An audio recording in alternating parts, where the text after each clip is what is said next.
তাআলার জন্যই রোজা রাখলাম, আর আল্লাহ তাআলা আমাদের জন্য আজকে আমাদেরকে প্রতিফল দিয়ে দিবেন। আর কেমন রোজা রাখলাম, কেমন পাইলাম, আল্লাহ যেভাবে বলছেন সেভাবে রাখতে পারছি কিনা, এর জন্যই সদকাতুল ফিতর আদায় করা। নামাজের আগ মুহূর্তে সদকাতুল ফিতর আদায় করে দেওয়া। সদকাতুল ফিতর কেন আদায় করব? রোজা রাখার যেভাবে কথা ছিল আমরা সেভাবে রোজা রাখতে পারি না। রোজা রাখা কম কথা বলতে হয়, কথা বেশি বলছি। আল্লাহর জিকির করতে হয়। আল্লাহ বলছেন ফাযাক্কির ইন্না ফাআতিয যিকরা, বান্দা তোমরা আমার জিকির করো, আমিও তোমাদের জিকির করব, আমিও তোমাদের জিকির করব।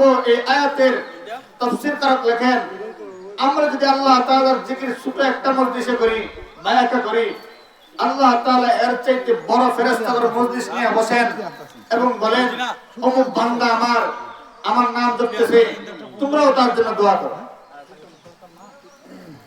তার আল্লাহ তাআলা জিকির করতে বলছেন, হয়তো আমরা ওইভাবে জিকির করতে পারি না। আমাদেরকে ইফতার খাওয়ার, সেহরি খাওয়ার কথা বলছেন, 3 ভাগের 2 ভাগ খাও, 1 ভাগ খালি রেখে দাও। আমরা খাইছি পেট ভর্তি, বরং 12 মাস যা খাইছি এতে কয়েক ডাবল বেশি গেছে।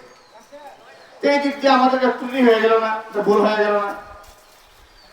সদকাতুল ফিতর আমরা আদায় করলাম, রোজাগুলো রাখার পর যে আসমানে ঝুইলা থাকে, সেই ভুল ত্রুটির কারণে সদকাতুল ফিতর আদায় করার দ্বারা সেই রোজার ভুল ত্রুটিগুলোর কাফারা আদায় হয়ে যায় এবং আসমানের রোজাগুলো উঠা যায়।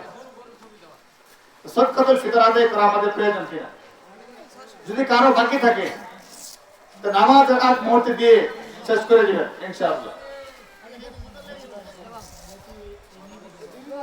আমি আবার মুসলিম সাহেবদেরকে দৃষ্টি আকর্ষণ করে বলছি, আমাদের হাতে খুবই অল্প সময় আছে। বিলম্ব না করে আমরা অতি সত্বর ঈদগাহ মাঠে চলে আসি। আজকে দেখেন এই জায়গায় অনেকে আমাদের সাথে ছিল গত বছর, আজকে এই বছর নাই। অনেকে গত বছর বাবার হাত ধরে আমরা মসজিদে আসছি, নামাজ পড়ার জন্য আসছি, কিন্তু আজকে আমাদের খালি হাতে একা একা আসতে হয়েছে। অনেক সময় অনেকের মাঝে এমন গেছে যারা ঈদের সময় সকালবেলা ডাইকে মা উঠাই দিত আমাদেরকে, যে বাবা উঠো, ঈদের তো সময় হয়ে গেছে, মাঠ করতে যাবে কথা। আবার যখন গোসল করে আসতাম আমাদেরকে বলে দিত তাড়াতাড়ি কিছু খানা খাওয়া দাও, দেখি তা লাগবে তোমার। এমন কে জানি এখানে আছেন যে যারা এই কথাগুলো বলার মতো আজকে মা দুনিয়াতে বেঁচে নাই। বাবার হাত ধরে ঈদগাহ মাঠে আপনারা আসতেন, আমরা আসতাম। হয়তো আমাদের মধ্যে এমন কেউ আছে গত বছর বাবার সাথে ঈদ করেছে, কিন্তু আজকে তার বাবা দুনিয়াতে নাই।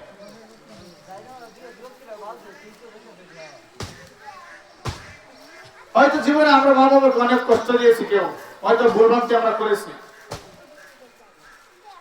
আমাদের উচিত হলো আজকের দিনে মায়ের পা গুলো জড়ায় ধরে ক্ষমা চায় না। আমাদের উচিত হলো আজকে খুশির দিনে মায়ের মুখে একটু সময় তুলে দেওয়া। কারণ যখন আপনি ছোট ছিলেন, আমি ছোট ছিলাম, আমার আপনার মা, আমার আপনার বাবা আপনি আমার মুখে খানাগুলো উঠাই দিচ্ছে। আজকে মা বাবা বৃদ্ধ হয়ে গেছে, আপনি আমার উচিত তার মুখে খানাগুলো উঠাই দাও।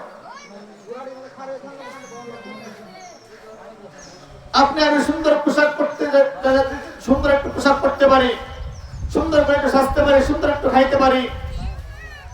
মা বাবা নিজের শরীরকে শরীর বলে নেয়, শান্তি কি জিনিস করে নেয় শুধু আপনি আমার জন্য। হয়তো আজকে সেই মা বাবার অন্ধকার কবরে হাহাকারে ভুগতেছে। আপনি আমার দিকে তাকায় আছে, হে সন্তান আমার জন্য কিছু দান করো, আমার জন্য দোয়া করো, আমি যেন শান্তিতে সেই কবর দেশে থাকতে পারি। আর আপনি আমি নিজের সন্তান নিয়ে ঈদের খুশিতে আত্মহারা হয়ে আছে, কিন্তু একবার চিন্তা করলাম না আমার বাবাও তো আমাকে নিয়ে এভাবে খুশিতে ছিল, আমার মাও তো আমাকে নিয়ে এভাবে খুশিতে ছিল। আমি যেমন ভাবে আমার সন্তানকে সাজায় কপালে চুমো দিয়া বলি, বাবা তুমি ঈদের জন্য যাও, মাঠে চলে যাও। একদিন আমার মা আমার বাবা আমাকে বলছিল, বাবা তুমি মাঠে যাও, আমার কপালে চুমো দিয়েছিল। আমাদের উচিত হলো আজকের দিনে মায়ের পায়ে জড়ায় ধরে কান্না করা, যে মা আমি তো ভুল করেছি, হয়তো আপনার পুরো বছর আপনার খোঁজ খবর রাখতে পারি নাই, সারা বছর আপনার যেভাবে খোঁজ রাখা উচিত ছিল আমি সেইভাবে রাখতে পারি নাই, ভুল হয়ে গেছে, আমাকে ক্ষমা করিয়া দেন। আপনার মা যদি ন্যায় দৃষ্টিতে সেই সময় আপনার দিকে তাকায় যায়, আপনি সফল কাম, আপনার কপাল খুইলা গেছে। আর যে কষ্ট দিয়া থাকেন উফ শব্দ উচ্চারণ করিয়া ফেলায়। আমি যত বড় আলেম হই, যত বড় মুফতি সাহেব হই, যত বড় সাইফুল হাদিস আর বুজুর্গ হয় না কেন, আমার জিন্দেগীর সমস্ত আমল নামা বরবাদ হয়ে যাবে। এখন যদি কেউ মনে করেন আমার মাতা পিতা অন্ধকার কবরে চলে গেছে, কিন্তু আমার জানা মতন আমি একটা বিয়াদবি করছি,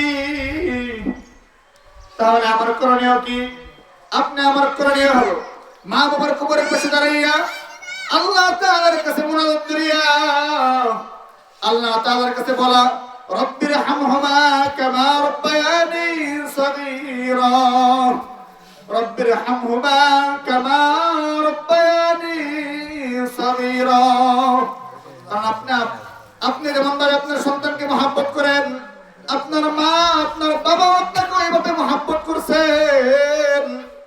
আপনি আপনার সন্তানের মুখে খাবার উঠানোর জন্য, সুন্দর একটা কাপড়ের জন্য হয়তো কত কষ্ট করেছেন, বিগত সময়গুলো এই পরিমাণ প্রস্তুতি নিয়েছেন যে ঈদের সময় যেন আমার সন্তানকে একটু গরুর গোশত মুখে উঠাইতে পারি, সুন্দর যেন একটা জামা দিতে পারি, নিজে কিছু পরি আর না পরি। এক সময় আপনার বাবা আপনার মা ও আপনার জন্য এই পরিমাণ কষ্টই করছে, নাহলে আপনি আমি এত বড় হইতাম না। আপনার মা আপনার বাবা আপনার মুখে খানা দেওয়ার জন্য, আপনার সন্তানের জন্য আপনি যেভাবে কষ্ট করছেন, আপনার মা আপনার বাবা আপনার জন্য কষ্ট করছে। আজকে অন্ধকার কবরে শুয়ে আছে, সপ্তাহে একদিন কবর জিয়ারত করার মতো লোক থাকে না, বরং সেটা আপনি আমার জন্য মা বাবার হক আপনি আদায় করেন নাই। মৃত্যুর পরে 7টা হক আছে, 7টাতে আপনি একটা আদায় করেন নাই।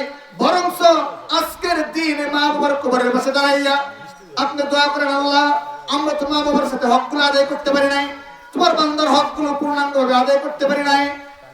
আপনি আমার পিতার কাছে ভুল করছি, ক্ষমা চাইতে পারি নাই। আল্লাহ আপনার কাছে আমি ক্ষমা চাই, আপনি আমার পিতাকে মাফ করিয়া দিয়া জান্নাতের উচ্চ মাকাম দান করিয়া দেন, তাহলে আপনার কিছু কিছু হকগুলো আদায় হয়ে যাবে।